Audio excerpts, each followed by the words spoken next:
Welcome back to the channel, everybody. Thank you so much for joining me and allowing me to continue to be your daily advocate. If you're new here or you're not subscribed for any reason, please do me a huge favor and hit the subscribe button. Thank you to all of you who have been watching and following me for so long. It truly means a lot, and I'm glad that I can be this person. For those of you who don't know, Jay Clayton was the former SEC chair who brought this entire lawsuit against Ripple. The day after filing this lawsuit, he snuck out of office because he knew he was going to lose. He filed a lawsuit that was essentially unwinnable by the SEC, but what it was is essentially an attack on Ripple the company, because now Ripple is forced to deal with this whole thing when they could be making strides in the US and growing their business. Well, there's a ton of different theories why he did it. That's not really what this video is about. The fact of the matter is, the entire time Jay Clayton was in office, pretty much nothing got done for blockchain technology, other than giving Ethereum and Bitcoin a free pass. I wanted to show you this interview because he is now going around being paraded, first of all, like some blockchain expert, and it's pretty obvious by listening to him talk, he really doesn't have the slightest idea what he's talking about. But I just think it's so hypocritical how bullish he suddenly is on this entire industry. I mean, this is a guy who essentially had the power to get a lot done for blockchain, a lot done for crypto, and his agency essentially did nothing. I mean, yeah, they gave some corrupt free passes, but I mean, other than that, nothing was really done to progress the industry. He picked a couple winners and losers, and then on his last act, essentially filed a lawsuit that damaged the entire industry. So I want to go through this clip, kind of tell you what I think about the different things he's saying, because I think we can take some very interesting stuff away from this, but most importantly, I'm going to tell you what this really shows about his true intentions at the end of the video, so make sure you stick around for that. So let's play this and see what our old friend Jay Clayton has to say here. Assets, or old assets, or familiar assets being digitized are here to stay. And it also signals that they're going to be regulated to the extent that they are financial. So already he says that he believes old assets will be digitized, will be tokenized, and that is here to stay. I agree with him. I mean, there's definitely going to be a lot of old assets converted to the blockchain. We've already seen that with Banco Santander. They've been tokenizing assets, but I think it's also critical to understand that when this new financial system is built on blockchain technology, it's going to create new products that we've never seen before. It's going to create new financial instruments that are likely going to trump the old ones and make them look tiny in comparison. So while it's easy to see the old system coming online, I think it's more important to focus on the new system being built. Products, investments, and the like, with the same principles, time-tested principles that we've had for a long time. Consumer protection, investor protection, stability, anti-money laundering, those types of things. And there's one very important thing that is in this work. What's wrong with his eyes? And that is a recognition that technological advancement is important for the continued prominence of the US dollar. Okay, so this is where it starts to get really annoying, because he understands that, and this is a very important thing to understand here. The US dollar doesn't really have any utility as it is. The US essentially weaponizes the dollar so they can punish other countries for being bad.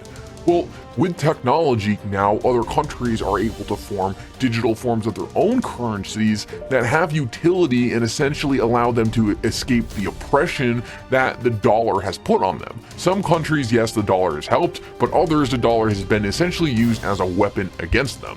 So countries now have an option that they never really had before, and they have a feasible way to opt out of the dollar. One way to essentially prevent this from happening is bringing the dollar utility that makes other countries more susceptible to using it, and it creates the dollar's prominence as a digital currency. If another country like China was to launch a digital currency that was super convenient for everyone to have, a lot of people would simply take that digital currency just because it was the easiest thing. So for the dollar to stay competitive, it needs to go digital, because if other currencies are digital, the dollars are simply going to be left behind, because suddenly there's going to be this new utility layer added to money, and the dollar needs to be able to catch up, or it's going to lose its prominence, and thus the dollar is going to lose its reserve status faster. And I think we're already moving to a system where there's going to be multiple reserve currencies, but there's also no question in my mind the dollar is going to stay up top and be near the number 1 or number 2, regardless if there's other more prominent ones. The really bad thing here is Jay Clayton had the power to put a lot of this in place when he was in government and chose not to. He had the votes, he had people on his side at the SEC to put things through that would do exactly what he's talking about. But rather than doing anything, he sat in office, picked a couple winners and losers, and then filed a case that destroyed the crypto industry and really made entrepreneurs terrified to build in the United States. So he talks a big game now, but when he was in office, he was doing absolutely nothing and actually damaged the industry, and that's what's so annoying about all of this. But Jay, in terms of just understanding, we were talking earlier, does this effectively say, okay, this is here to stay, that there's no putting the toothpaste back in the tube?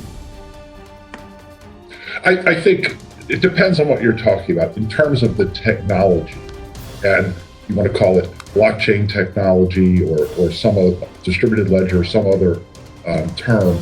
The technology coming to the financial system is absolutely here to stay, including some form of stablecoin.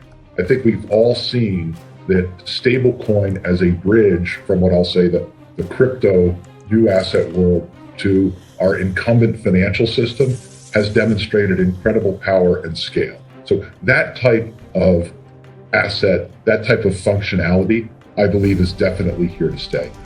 So it's just like, if suddenly you're so confident on crypto and suddenly you see this such an important innovation in stablecoins, why didn't you do anything?